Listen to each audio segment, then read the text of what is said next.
Primeira carta aos Coríntios, capítulo 2, versículo 1. Diz assim: E eu, irmãos, quando fui ter convosco, anunciando-vos o testemunho de Deus, não fui com sublimidade de palavras ou de sabedoria, porque nada me propus saber entre vós, senão a Jesus Cristo e este crucificado. E eu estive convosco em fraquezas, e em temor, e em grande tremor. A minha palavra e a minha pregação não consistiram em palavras persuasivas de sabedoria humana, mas em demonstração do Espírito e de poder. Amém? Agora eu vou ler apenas o versículo 2. Porque nada me propus saber entre vós, senão a Jesus Cristo e este crucificado. Agora eu leio mais uma vez, e você está comigo aqui na sede nacional da Paz e Vida, repete em seguida, vamos lá. Porque, bem alto, porque nada me propus saber entre vós, senão a Jesus Cristo e este crucificado. Amém? Quem crê que esta é a poderosa palavra de Deus? Escutei o pastor Fernando Paulo dizendo uma coisa muito linda aqui.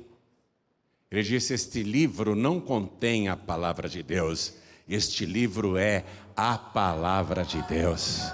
Quem crê que este livro é a palavra de Deus? Então dê para esta palavra a melhor salva de palmas que você já deu em toda a sua vida. E enquanto você aplaude, abra a tua boca e dá glória a Deus. Aplaude e dá glória, glorifica mesmo. E quem está assistindo pela TV, ouvindo pela Rádio Feliz FM, ou pelo youtube.com/joãorib, ou pelo podcast, junte-se a nós aqui em São Paulo e glorifique a Deus conosco. Quer ver as palmas melhorarem? Levante os olhos para o céu e junto com as palmas, dá glória a Deus. Viu? De novo. Isso, vai aplaudindo e glorificando. Que coisa linda, Senhor. Pela TV Feliz tem muita gente te glorificando. Pela emissora Feliz FM tem muita gente te aplaudindo. E em toda parte alguém te glorifica agora. Meu Deus, onde estiver uma só pessoa te glorificando, abre o céu agora. Pai, este povo quer ouvir a tua palavra. Vem com teu espírito, tome a boca do pregador, tome os lábios do mensageiro. Envia a tua palavra com poder e autoridade. E que a tua palavra vá, percorra toda a terra e prospere naquilo para o qual está sendo enviada. Em nome do Senhor Jesus, diga amém, Jesus. Poder se assentar, por favor. O apóstolo Paulo escreveu esta carta para os membros da igreja de Corinto que ele havia aberto. Iniciou na casa de Áquila e Priscila. Ele começou ali. Mas ele chegou muito abatido na cidade de Corinto, na Grécia. Porque antes ele estava em Atenas.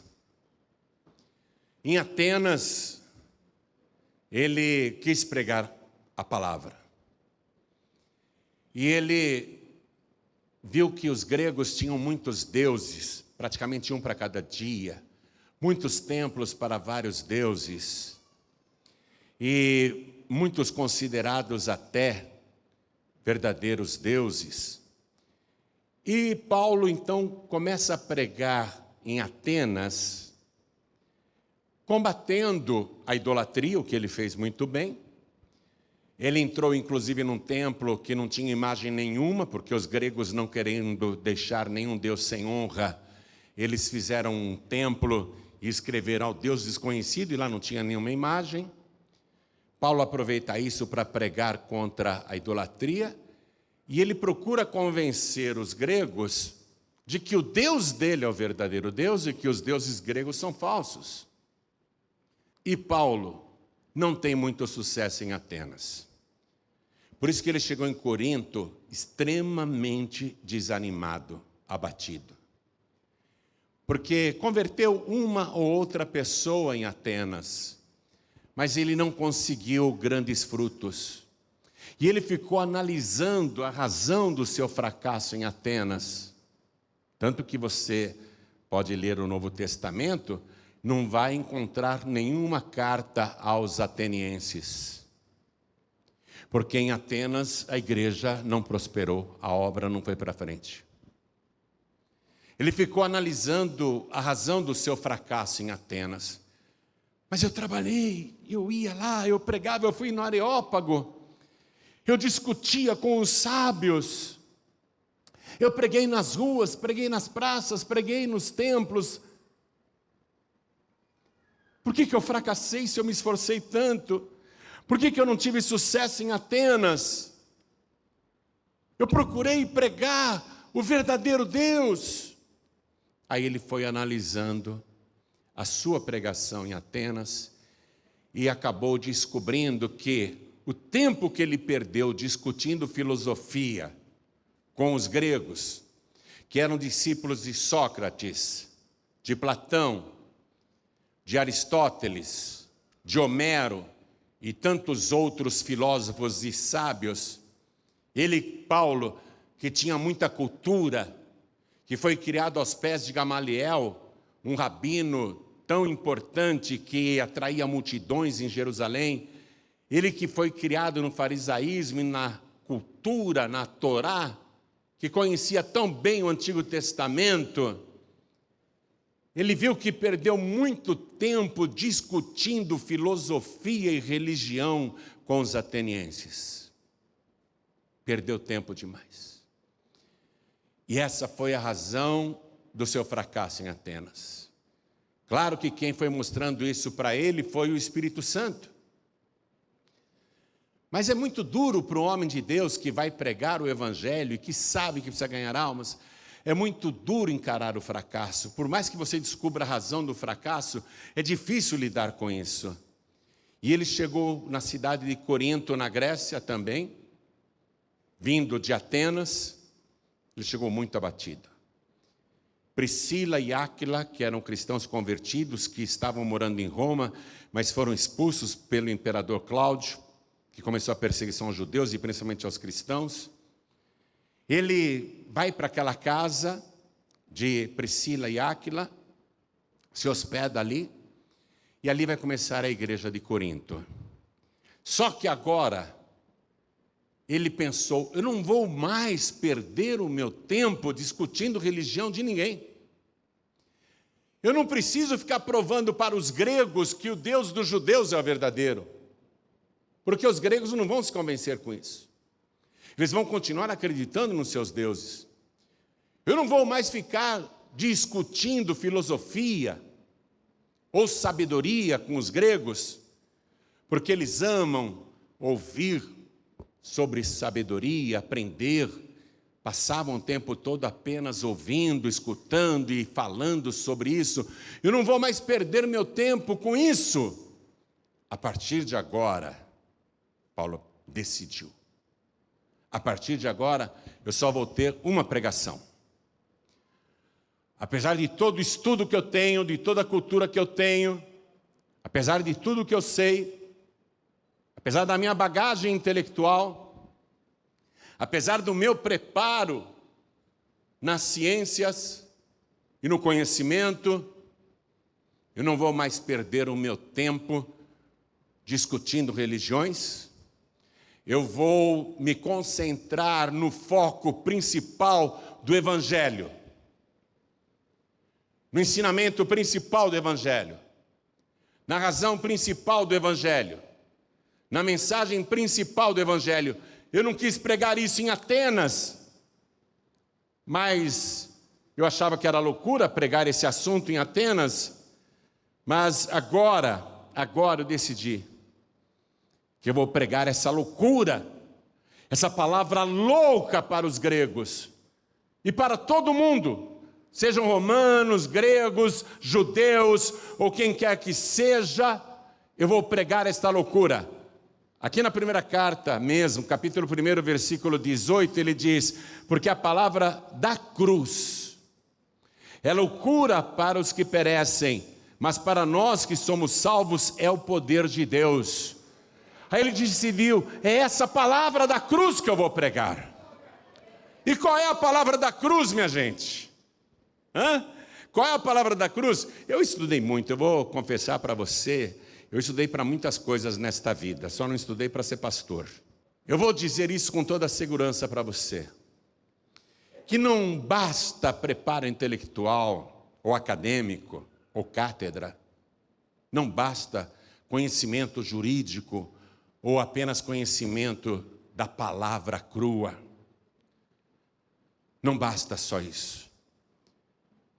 A nossa mensagem, a pregação que produz resultado, não é aquela inteligentíssima, rebuscada, erudita, com palavras difíceis, que o povo não consegue captar e diz, olha como ele fala bem, né? Que inteligente. Não é essa palavra que transforma. A palavra que transforma e principalmente salva é a palavra da cruz. E qual é a palavra da cruz? O que é a palavra da cruz? Eu sei que a gente estuda, não é? Faz teologia, quer ter títulos. Eu fiquei muito orgulhoso quando lá nos Estados Unidos eles me homenagearam e me deram o título de doutor em ministério cristão. Eu fiquei, como eu sou importante. Mas se eu botar aquele diploma aqui, ele não vai pregar nada. Não é verdade? Adianta? Não adianta nada.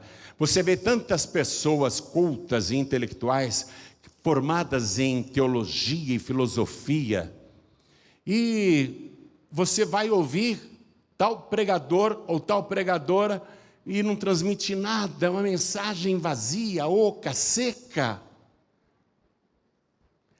Paulo entendeu, agora eu sei o que eu tenho que pregar, e é isso que eu vou pregar em Corinto, e é isso que eu vou pregar a partir de agora, porque eu não quero saber de mais nada, a não ser de Jesus Cristo e este crucificado. Ainda que seja loucura para o mundo, a pregação da cruz, a palavra da cruz, é isto que eu vou pregar. E ele começa a pregar isso em Corinto, e eu li para vocês a decisão que ele tomou, e foi isso que transformou aquela pequena igreja que nasceu na casa de Áquila e Priscila, numa das maiores igrejas primitivas do início da era cristã. Olha só, e eu, irmãos, quando fui ter convosco, anunciando-vos o testemunho de Deus, não fui com sublimidade de palavras ou de sabedoria, porque nada me propus saber entre vós, senão a Jesus Cristo e este crucificado. Qual é a palavra da cruz, igreja? A palavra da cruz diz o seguinte, que Jesus Cristo veio a este mundo, viveu entre nós sem pecado, e se ofereceu a si mesmo, como sacrifício pelos pecados da humanidade, e se entregou à cruz onde derramou o seu sangue, e naquela cruz o seu sangue puro e sem pecado esvaiu, até que ele completou o seu holocausto. Ele se entregou inteiramente na cruz. E por que ele derramou tanto sangue na cruz? E por que ele morreu na cruz? Para fazer a expiação de todos os nossos pecados. A igreja na Grécia, em Atenas, ou os templos dos deuses gregos, eles poderiam ser suntuosos, e o templo do próprio Deus em Jerusalém, considerado uma das 7 maravilhas do mundo antigo, impressionante, mas Jesus disse, não vai ficar pedra sobre pedra que não seja derribada. As pessoas podem achar que uma religião é portentosa, mas nem os deuses gregos, e nem o Deus do Antigo Testamento fez ou faria o que Jesus Cristo fez na cruz. Pode ter muitos deuses na Grécia e no mundo todo, mas só existe um Deus que se chama Yeshua, e a tradução do seu nome é o Deus que salva. O mundo pode ter muitos deuses, mas só Ele morreu na cruz. Ele é o Deus que salva. Esta é a palavra da cruz. Ele morreu na cruz para fazer a expiação dos nossos pecados, e quem crê em Jesus é perdoado. Bom, Ele morreu na cruz. Mas agora eu quero contar para vocês que a nossa religião não termina na cruz. A nossa fé não termina no madeiro, e também não termina na sepultura. A nossa fé começa com o sepulcro se abrindo, um anjo que desceu do céu tocou na pedra, um grande terremoto, e aquele que estava morto ressuscitou, tendo nas mãos as chaves da morte e do inferno, e está vivo, vivo pelos séculos dos séculos. Esta é a palavra da cruz. Um homem que morre na cruz para salvar outros homens, sim, mas não um homem qualquer. O homem Deus, o Deus que se fez homem, o Verbo que se fez carne e habitou entre nós, e continua habitando. Nesse exato momento, eu estou trazendo a palavra da cruz, que é tudo o que eu sei sobre Jesus, e é isto que me salva, é isto que me dá vida, é isto que me garante a salvação, a palavra da cruz, o que Ele fez na cruz. Neste exato momento eu estou pregando, e cada pessoa que está aqui presente, e mesmo quem está ouvindo ou assistindo à distância, tenha certeza absoluta que aquilo que Ele disse é verdade, e Ele cumpre fielmente.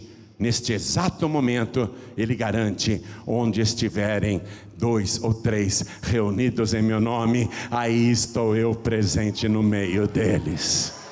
Jesus está presente aqui, e muito feliz, muito feliz. A mensagem que fez Paulo deslanchar com a igreja na cidade de Corinto foi a palavra da cruz.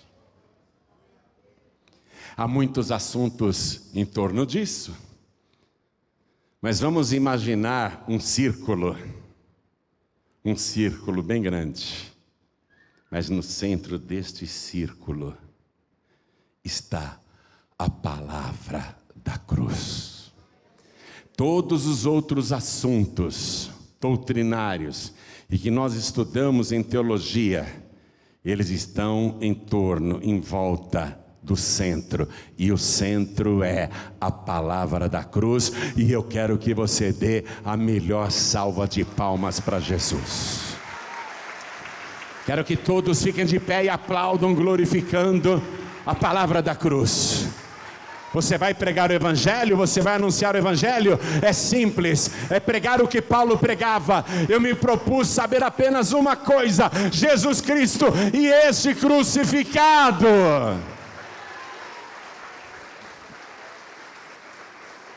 Hoje aqui, nós estamos tendo a honra de ver muitos formandos. Me dá uma geral nessa igreja linda, olha quantos formandos. Olha quanta gente, olha quanta gente. Quem está se formando hoje, levante a mão. Eu quero ver aquela hora que você joga, como é que chama esse negócio aí na cabeça? O capelo. Você vê que eu sou um teólogo que nem sei como chama esse chapéu na cabeça. Mas eu conheço quem colocou esse capelo sobre o seu cabelo. Eu conheço Ele, Ele está vivo, Ele morreu na cruz, e é Ele a alegria da nossa vida, e é Ele que te conduz, e mais do que nesta própria vida, Ele te conduz à eternidade. Foi esta pregação que fez Paulo morar 1 ano e meio na cidade de Corinto, produzindo muitos frutos. E as duas cartas que chegaram até nós, a primeira e a segunda carta aos Coríntios, são riquíssimas, riquíssimas. Tem muitos assuntos, mas é aquele círculo, e todos os assuntos tratados nas cartas de Paulo aos Coríntios gravitam em torno do centro. O centro. O centro é Jesus Cristo e este crucificado. Vamos dar uma salva de palmas poderosa para Jesus.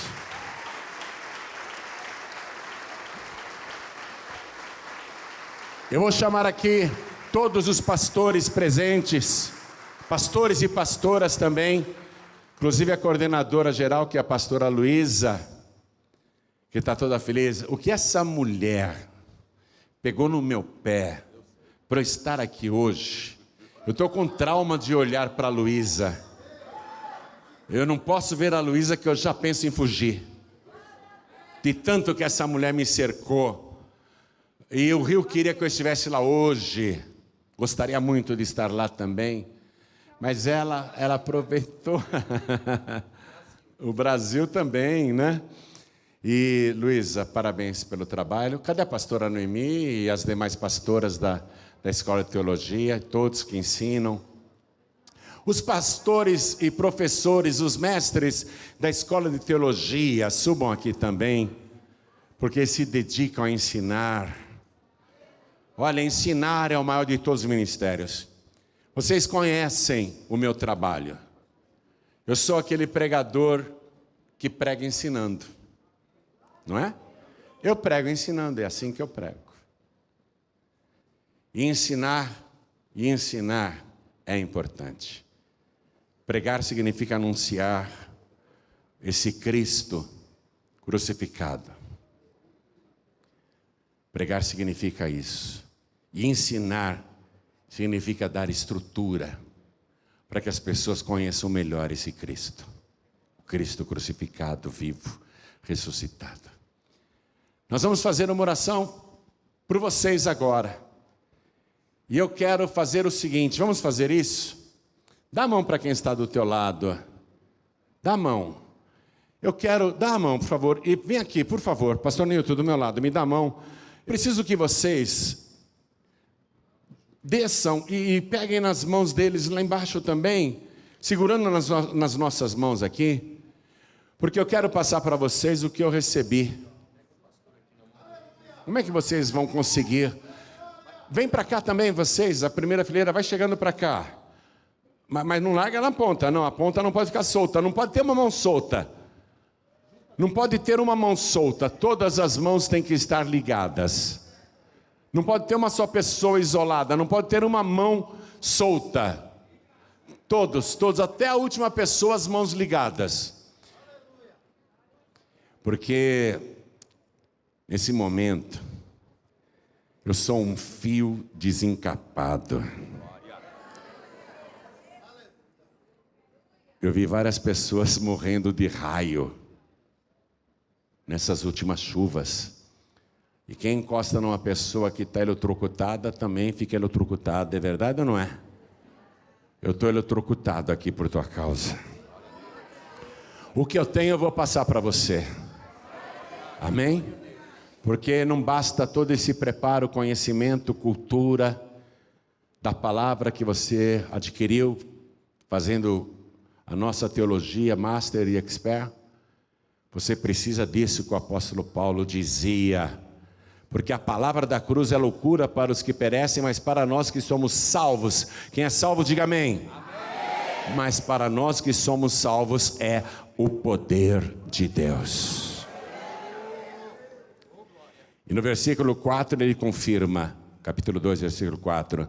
A minha palavra e a minha pregação não consistiram em palavras persuasivas de sabedoria humana, mas em demonstração do Espírito e de poder. Quando você ora por um doente e o cego enxerga, ou o paralítico anda, ou o canceroso é curado, ou o viciado em crack, cocaína, maconha é libertado, quando o alcoólatra é transformado, quando você ora por uma pessoa e o milagre acontece, Nesse momento é a demonstração de espírito e de poder. O que você vai falar em seguida é: eu só sei de uma coisa, Jesus Cristo e este crucificado. E por que ele foi crucificado? Para te salvar. Essa é a pregação. É isso que você tem que pregar. E eu quero que você tenha unção e poder para pregar isso. Segura aí, pastor Newton, não larga. Ore assim comigo: meu Deus e meu Pai, além do conhecimento, eu quero o teu Espírito e o teu poder. Eu tenho preparo para pregar a tua palavra, mas o principal, eu aprendi Jesus Cristo e este crucificado. Agora eu quero o teu Espírito e o teu poder para ungir a palavra da cruz que sair da minha boca, e através desta pregação converter muitos corações, começando pela minha casa, minha família, a minha rua, o meu bairro, a minha cidade, o meu país e o mundo todo. Agora, meu Deus, me dá poder, me dá o teu Espírito, em nome de Jesus. Amém.